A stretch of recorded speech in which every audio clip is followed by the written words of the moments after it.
정말 소중한 통계를 공유해 주셔서 너무 감사드리고요. 이런 통계가 이렇게 공유가 될 수 있었던 것도 오늘 이런 자리가 있었기 때문이기 때문에 그래서 그만큼 더 박은정 의원님께 더 감사의 말씀을 드리겠습니다.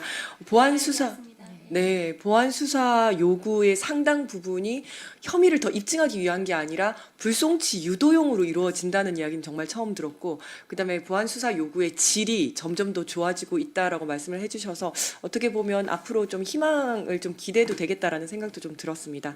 자, 마지막으로 강동필 변호사님 토론을 듣도록 하겠습니다. 강동필 변호사님은 경찰청에서 수사를 하시다가 네, 변호사가 되셔가지고 이제 지금 변호사 업무를 하고 계셔가지고요. 양쪽의 입장에서 또 다 말씀을 해주실 수 있을 것 같습니다. 마지막 토론을 듣도록 하겠습니다.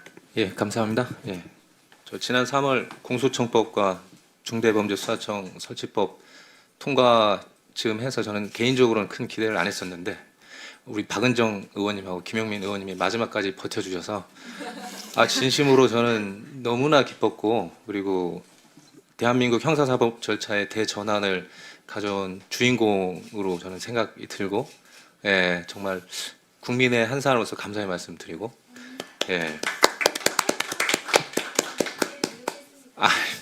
그리고 또 애프터 서비스까지 마지막 보안 사건까지 지금 예, 토론회까지 주재해 주셔서 이 은혜를 어떻게 갚아야 할까 이런 생각을 하고 있습니다. 예. 저는 뭐 계속 보안 수사와 관련된 말씀을 주셨는데요. 저는 특별사법경찰 발전과 수사지원체계 구축, 그리고 경찰위원회 실질화 방향 쪽으로 주제를 좀 잡아봤습니다. 다만 그 전에 그 보안 수사 요구와 관련해서 몇 가지 말씀드리면, 저도 24년 8월까지 천안동남 수사과장을 하다 왔었고, 뭐 재직 당시에는 보안 수사 요구 사항도 정권 분석하고 검사들과 소통도 하고 했던 전력이 있었기 때문에 좀 생각하는 바도 있었고, 그 지난번 토론회 때도 많은 말씀을 드린 적이 있습니다. 근데 제가 그 하나 놓쳤던 중에 하나가 보안 수사 요구 사유가 수사 종결 사유로 들어가 있습니다. 근데 이게 검사 입장에서는 대단히 그 유혹적인 선택지가 될 것 같습니다.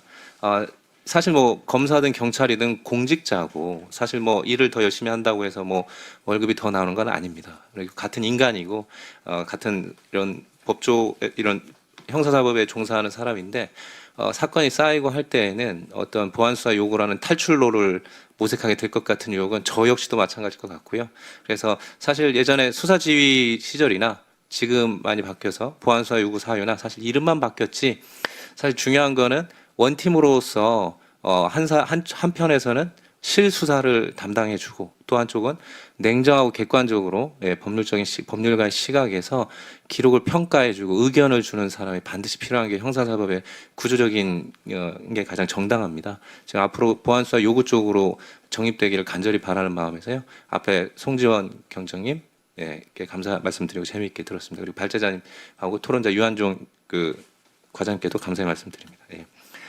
특별사법경찰 발전 관련해서 저는 지금 현재 건강보험공단 사무장 병원 설립과 관련해서 자문을 해주고 있어서 특사경에 관련된 애로한 사항이나 이런 것들 많이 전해 듣고 있습니다. 기존 특사경이 지금 약간의 그 이슈가 생기는 게, 검사의 지위가 폐지되면 과연 특사경이 제대로 수사할 수 있을까에 관한 의문이 어느 정도 제기되는데요. 저는 단언컨대 그런 일은 없다고 생각을 합니다. 왜냐하면 경찰도 기존의 수사 지휘 시절을 거쳐서 대등 협력 관계로 지금 나아가고 있는데 특사경 분들한테 물어봅니다. 그러면은 수사할 때 궁금하면 검사님한테 전화하면 수사 어떻게 하는지 지도해 주냐 하면은 그런 건 없습니다.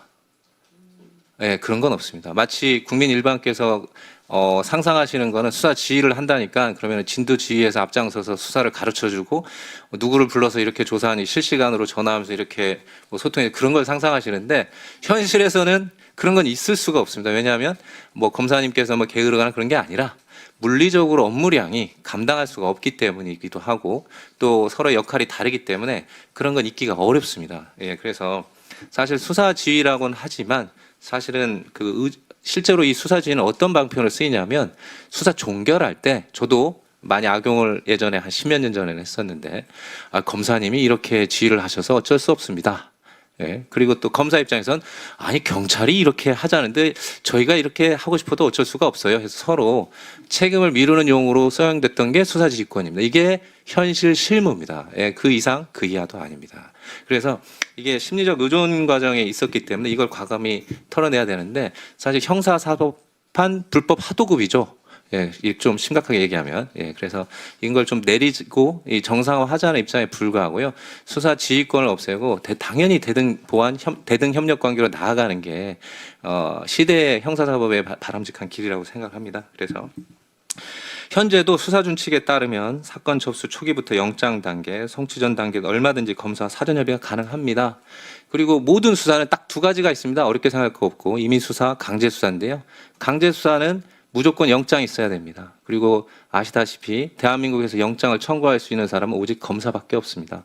대한민국에 벌어지는 모든 수사는 강제 수사는 모두 검사의 허락이 있어야 가능합니다. 그래서 수사지권 폐지된다고 해서 뭔가 달라진다? 그런 일은 없다고 봐도 무방합니다. 예, 그래서 걱정하지 않으셔도 되고요.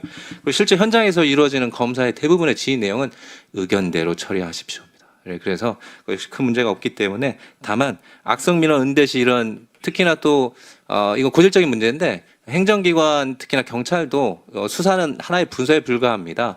행정조직을 갖춘 곳에서 수사가 이루어질 때에는 문제는 이제 수사를 잘 모르는 지휘관이 책임을 수사관에게 돌리는 경향이 좀 있습니다. 예, 이런 것들을 기존의 검사들이 방패막이를 해줬다는 좀 그런 면이 있었는데 이런 점에 대해서 조금 제도 개선을 통해서 수사의 책임성을 좀 도모하는 게 훨씬 현실적이지 않을까 이런 생각을 하고 있습니다. 그래서 현재 특별사법경찰 수사 역량을 좀 진단하고 발전 방향을 말씀드리면 특사경 현재 2만 명이 있습니다. 사실 이 2만 명이라는 얘기를 들으면 깜짝 놀랍니다. 왜냐하면 국가수사본부에 있는 수사경찰을 해봐야 3만 5천 전후로 알고 있는데 특사경이 이렇게 많았어?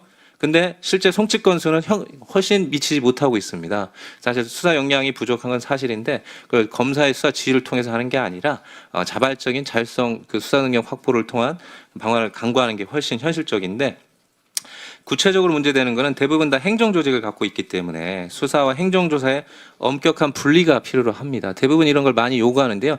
법제상 이런 게 많이 구비되어 있지 않습니다. 형사법 개정할 때는 특사경 관련해서는 행정조사와 수사를 과연 어떻게 할 것인가, 뭐 수사가 개입했을 때 행정조사는 어떻게 돼야 될 것인가. 특히 수사하시는 분들은 행정조사를 상당히 안 좋게 봅니다.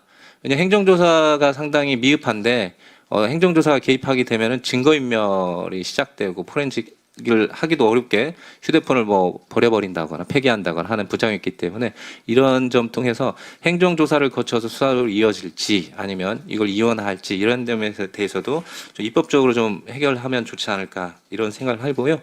두 번째 취지는 팀장 중심 수사 체계 확립입니다.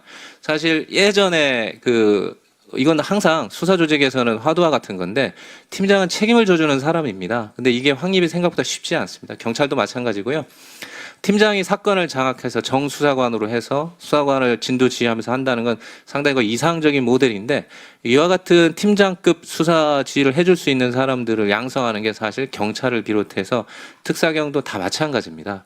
근데 이게 힘들지만 일관적인 커리어, 뭐 예를 들어서 경찰이 지금 하는 것처럼 뭐 전임수사, 일반수사관, 전임수사관, 책임수사관 같은 체계적인 캐리어 관리 체계를 만들어서 우수한 양질의 어떤 수사 리더, 지휘관을 양성하는 체계를 구축할 필요는 충분히 있습니다. 그리고 무엇보다 교육인데요. 근데 문제는 저는 제 경력 중에 특이한 거는 경찰 수사연수원에서 10년 정도 교수위원, 학과장 생활을 길게 했습니다. 그래서 교육 관련해서는 대단히 고민을 많이 했는데 거의 대부분의 법무연수원을 포함해서 경찰 수사연수원은 좀 나은 편이고 대부분의 실무교육기관은 대부분 천편일률적으로 학부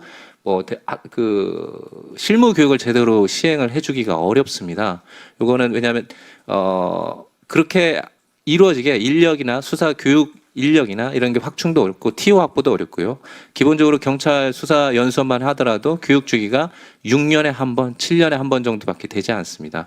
경찰 수사 연수원 지금 증원 계획이 지금 마련돼 있긴 하지만 아직 착공도 안 돼 있어가지고 특사경이 교육을 받을 곳을 엄청 찾고 있는데 국가수사본부에 러브콜을 보내지만 국가수사본부에서는 우리 식구 가리키기도 어렵다 이런 입장에 있습니다. 그래서 지금 특사경 교육 관련해서도 어떤 특단의 어떤 좀 예를 들어 출강을 좀 더 많이 활성화한다거나 다른 대안 마련이 좀 필요한 거 보이고요. 독일 특사경 같은 경우에는 경찰 교육기관에서 8개월에서 900시간의 기본 교육을 받고 있습니다. 근데 현재 우리나라 특사경 임용은요, 어떤 교육을 받쳐서 받는 게 아니고 기관장이 공문에 이름 넣어서 보내면 거의 대부분 그냥 무사 통과합니다.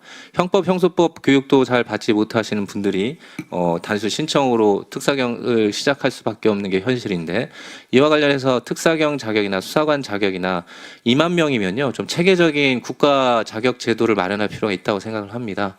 그래서 경찰에 있는 자격제들을 좀 원용한다거나 아니면 국수본에서 같이 특사경도 같이 좀 끌어안고 가준다면 더 좋지 않을까 이런 생각을 하고 있습니다. 그리고 경찰 수사 국수본은요 마청일 수밖에 없고요. 그리고 3만 5천 명이라는 대규모 인력을, 수사 인력을, 그리고 지금 장기간에 걸쳐 유구한 세월에 걸쳐 수사 역량을 쌓아올렸기 때문에 특사경을 전담 지원해줄 수밖에 없는 건, 해줄 수 있는 곳은 국수본밖에 없다고 생각을 합니다. 그래서 경찰청 국가수사본부에서도요 전담 부서를 반드시 신설하고 각 시도경찰청에서도요 특사경과 한 라인을 구축해서 좀 의지할 수 있는 곳을 좀 마련해 두는 게 좀 필요하지 않을까 이런 생각을 하고 있습니다. 그리고 우수 수사관 파견 및 수사 매뉴얼을 전폭 공유한다.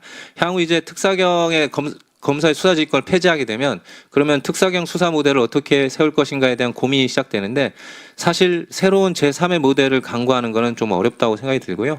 일반 사경과 거의 비슷하게 가야 하는 게 맞지 않을까 이런 생각을 하고 있습니다. 그러면 기존에 쌓아올린 이 경찰의 수사 매뉴얼을 과감하게 공유하고, 수사 지침도 지금 특사경마다 지침이 아주 난무하거든요. 아주 다양하고 어떤 데는 좀 더 자세히 되고 하거든요. 이걸 좀 통일적으로 규율해 줄 수 있는 필요가 좀 있고, 특히 과거 경찰의 수사심사관 역할도 매우 중요하다고 생각을 합니다. 지금 송지현 경장님 말씀하신 수사심의관이 일종의 내부 검사 모델이거든요. 그래서 이런 부분을 좀 활성화해주고, 사실 제일 문제는 좀 편차가 큰 겁니다. 우수한 수사관과 열악한 초보 수사관들을 좀 잡아줄 수 있는 팀장이 없다면 수사심사관이라도 마련해서 기록을 1차전 필터링 해주는 역할이 좀 필요하지 않을까. 그리고 경찰 수사관을 특사경에 파견해주는 것도 조금 검토할 필요가 있다 이런 생각이 좀 듭니다. 그리고 또 수사 인프라 공유 및 합동 단속 활성화인데요. 최근에 서울청 금수대 쪽에서 그 건강보험공단 쪽에 요청한 사례들 보면 압수수색 현장에서 예를 들어서 전문적인 사무장병원이나 이런 보험 사기 관련해서 이런 점 그쪽에 특화된 영역에 관련해서 좀 다 할 수는 없거든요. 이런 것들에 도움을 받고 싶다라는 의견을 한번 들은 적이 있었는데, 이와 같이 상호 수사기관에 응원해주고 그리고 인프라를 공유해서 단속도 활성화해주는 방안을 강구해준다면 조금 더 시너지가 나지 않을까 이런 생각을 합니다. 그리고 마지막으로 지금 점심시간을 좀 기다리는 것 같은데요. 빨리 끝내주시기를 기다릴 것 같습니다. 그래서 좀 목소리도 좀 점점 빨라지는데, 국가경찰위원회 실질화 방안입니다. 사실 또 걱정하는 게 검사 수사지휘권 폐지하면 경찰은 공룡이 되는 거 아닌가요? 근데 사실 경찰은 대부분 다 직업 공무원이기 때문에 수사권 남용의 가능성이 생각보다 별로 없습니다. 대부분 징계 책임에 대해 징계를 한 번이라도 받게 되면 승진길이 막히기 때문에 대단히 민감합니다. 그래서 남용의 가능성은 생각보다 많지 않다고 생각을 하고요. 그럼에도 불구하고 그럼 경찰 수사를 통제할 수 있는 유의미한 방안이 무엇이 있을까 했을 때는 기존에 있는 국가경찰위원회를 좀 실질로 하면 어떨까라는 생각을 하고 있습니다. 91년에 외청으로 독립해 출발한 위원회가 있는데, 지금 현재는 실제로는 행안부 산하의 부속 자문기관에 머물러 있습니다. 그래서 35년간 운영 실태를 분석해 볼 때 법률상 심의 의결 기구임에도 불구하고 사실 유명무실하다는 게 비판입니다. 이거를 사무 수행의 종속성이 결국 생기게 되는데, 경찰위원회 사무를 경찰청에서 대신 해주고 있습니다. 무엇보다 독자적인 그 사무국을 마련해 줄 필요가 있고요. 그래서 내부적인 자율적인 업무 수행이 가능할 수 있도록 해주는 게 필요하지 않을까 이런 생각을 하고 있습니다. 그리고 합의제 행정기관으로 좀 격상을 시켜줘서요. 행안부 산하의 심의의결기구인 위원회를 고유 사무를 독립적으로 수행할 수 있는 합의제 행정기관으로 지위를 격상하고요. 그리고 경찰청 내 정책 지원 담당관이 사무를 대신한 체제에서 자체 사무기구 말씀드린 대로 의결 역량을 고도할 필요가 있다고 생각을 합니다. 그리고 이행력도 확보가 필요한데, 현재는 단순 권고 자문 정도인데요. 의원회가 객관적인 위원회가 의결한 주요 치안 정책 등에 대해 단순 참고를 넘어 반드시 조치 결과를 보고하도록 의무화하는 방안이 필요하고, 불이행했을 경우 이를 실효성 있는 그 강제 방안을 좀 마련하는 게 필요하지 않을까. 요를 통해서 경찰 수뇌부 및 인사에 대한 수사권이라든가 각종 권한에 대한 권한 확대에 대해서 견제할 수 있는 방안이 실질적으로 생기지 않을까 이런 생각을 합니다. 이제 10월부로 이제 중수청, 공수청 하면서 이제 전면적으로 수사기소 분리가 이제 개시되는데요. 이제 마지막 남은 보안 수사권도 의원님 그리고 김용민 의원님, 박은정 의원님 두 분 더 힘써 주시면 마지막까지 좋은 결과 있지 않을까 개인적으로 생각하고 있습니다. 예, 감사합니다. 네, 감사드립니다. 강동필 변호사께서 지금까지 검사의 특사경 지휘의 실체와 향후 특사경 수사 역량 발전 방안 그리고 경찰위원회 실질화 방안까지 말씀을 해주셨습니다. 자, 이번에는 플로어에 계신 분들 중에서 질문하실 내용이나 코멘트하실 내용